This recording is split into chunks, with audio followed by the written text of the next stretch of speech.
मांगेलाल की नीलामा।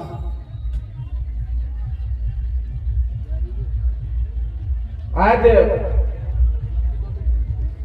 झालावाड़ की इस मां प्रगति की गोद में मैं अपने बात करने से पहले मैं उन तमाम पूर्वज फुटका शक्ति को नमन करता हूं जिन्होंने अपने कुर्बानी दे करके, अपने बलिदानी दे करके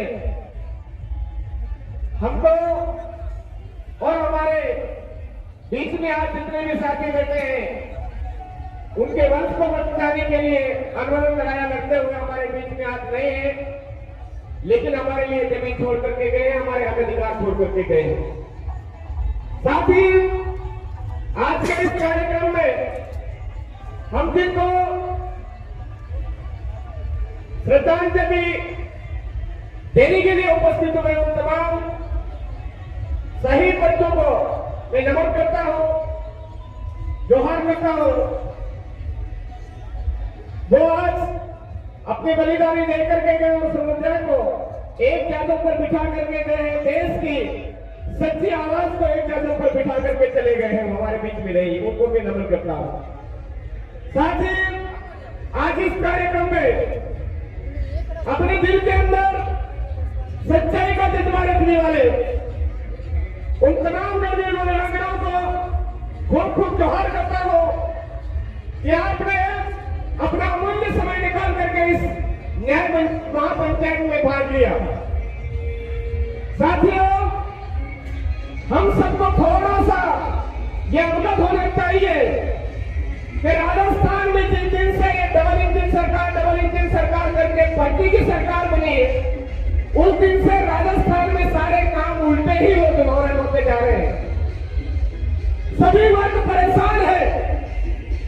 आज किसान देखो जिधर जाओ जिधर परेशान है, बेरोजगार भाई देखो जिधर जाओ जिधर परेशान है, और पूरे राजस्थान के अंदर तो सरकारी व्यवस्थाओं के तहत बने हुए सरकारी भवन, केवल स्कूलों की बात नहीं कर रहा हूं, तमाम सरकारी भवनों की बात कर रहा हूं। तमाम सरकारी भवन आज गिरने के मोड़ पर चल रहे हैं, तो कहीं ना कहीं ये प्रतीक वाला जो सीएम बनकर के आया है यही तो कहे कुछ उल्टा लेकर के तो नहीं आया है, ये हम सबको सोचने की जरूरत है। साथियों, आज हम इतने बड़े हो गए हैं, इतने समय से देख रहे हैं कि देश आजाद हुआ 76 साल हो चुके हैं, किसी भी नेता का कोई बच्चा कभी नहीं मरा है, किसी भी बिल्डिंग बनाने वाले कर्मचारी का बच्चा नहीं मरा है,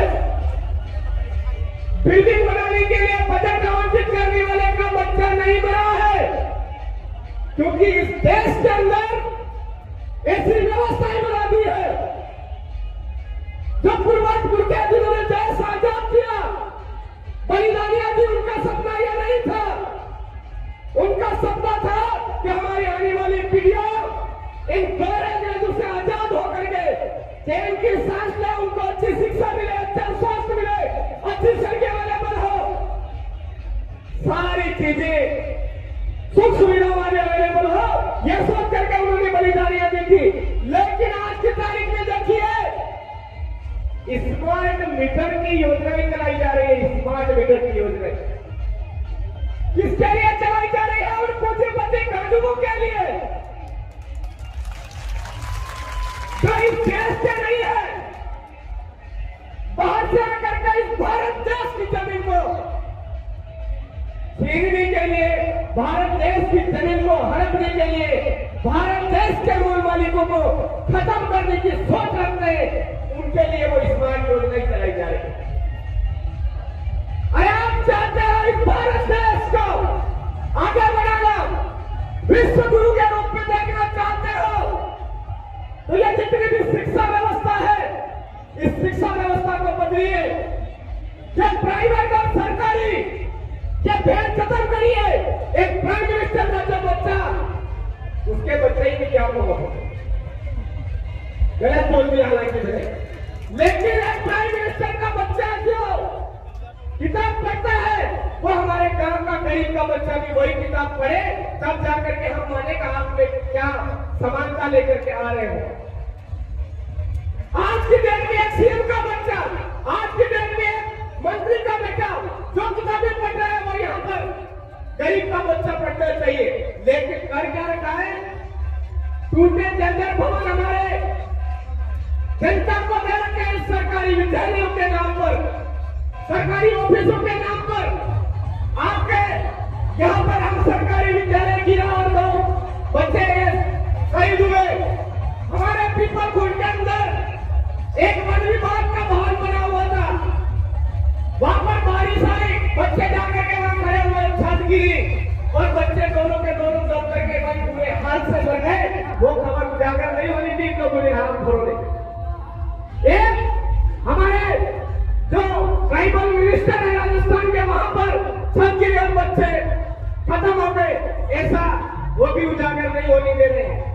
तो हम सबको ये आवाज बुलंद करनी होगी कि अगर बच्चे पढ़ेंगे तो चाहे सरकारी हो चाहे प्राइवेट हो, सबको एक समान व्यवस्थाएं, समान किताबें, समान सुविधाएं उपलब्ध होनी चाहिए। एक कलेक्टर का बच्चा अगर प्राइवेट में जो सुविधाएं अवेलेबल है और उसकी सुविधाएं भोग रहा है, वही का सरकारी के अंदर भी भोगना चाहिए। वो जो कुछ पढ़ रहा है वही का यहाँ भी पढ़ना चाहिए। ऐसे नहीं चलेगा कि भवन तो अच्छा बना दिया, टीचर अवेलेबल नहीं है, टीचर अवेलेबल है तो भवन अच्छे नहीं है। चिकित्सा व्यवस्था में भी यही चल रहा है। तो मैं ऐसे लोगों को यहाँ पर यही कहना चाहूंगा कि उनको शर्म आनी चाहिए कि यहाँ पर एक मोर सिंह भील जैसे ही छत गिरी उसके बाद में पढ़ाई की अव्यवस्था होने की। मोर सिंह भील ने बड़ा कलेजा रखते हुए कहा कि आज से मेरा जो घर है वो इन बच्चों के लिए, इस स्कूल के बच्चे जो है ज्यादा पढ़ाई नहीं बिगड़नी चाहिए, वो पढ़नी चाहिए, आगे बढ़नी चाहिए। लेकिन यहाँ की जो महारानी है वो आज दिन तक एक कमेंट तक नहीं देखा उसको, ये शर्मनाक बात है। सबसे बड़ी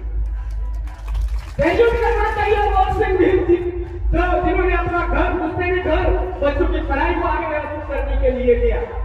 और साथियों, ये न्याय पंचायत में हम आए हैं, तो इस न्याय की महापंचायत में उदयपुर के अंदर एक आदमी का मर्डर होता है, गलत कार्ड दिया जाता है व्यक्ति विशेष से, उसको 1 करोड़ रुपए दिए जाते हैं।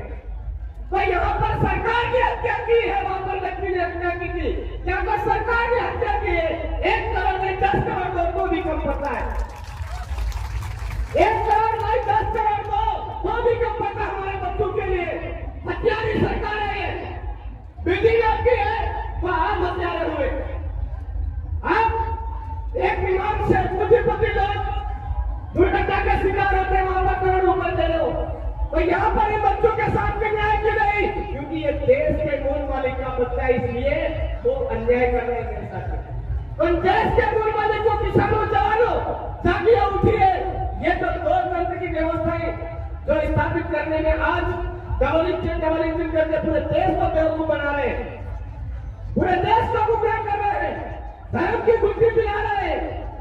ऐसे लोगों को उखाड़ करके बाहर फेंकिए, यही सबसे श्रद्धांजलि होगी हमारे बच्चों के लिए। ये मैं आपसे कहने आया हूँ। आप तमाम साथियों को मेरी आज बात समझ में आई होगी।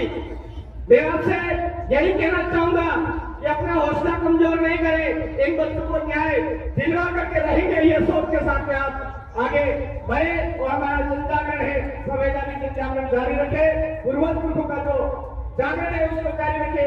इसी आशा और विश्वास के साथ आप तमाम साथियों को खूब खूब जोहार। जय आदिवासी, जय भील प्रदेश, जय संविधान, जय भारत, आप सबकी जय।